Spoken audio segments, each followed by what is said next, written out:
Alors on va écouter attentivement. Je remercie chacun d'entre vous d'être silencieux pour ce moment qui est un moment particulièrement important, essentiel. Je vais vous lire un petit texte sur cette journée qui est celle du 25 novembre, la journée internationale de lutte contre les violences faites aux femmes. Donc journée importante, s'il en est. On va commencer tout de suite.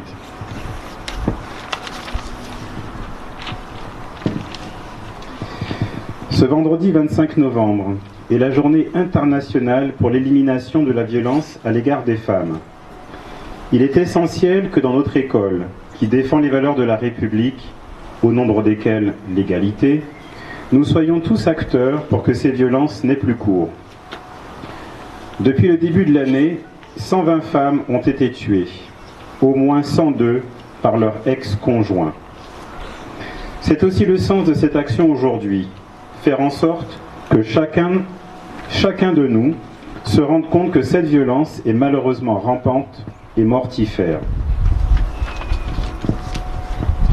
Cette action portée par Madame Schon, référente égalité filles-garçons, fait partie d'un tout, en ce qu'elle complète ce que font vos professeurs dans leur programme depuis toujours, qu'il s'agisse de l'éducation morale et civique, des sciences de la vie et de la terre, du français, des mathématiques et toutes les autres disciplines, à savoir apporter connaissance à chacun, former des esprits éclairés pour que l'égalité, quel que soit le genre, soit une réalité.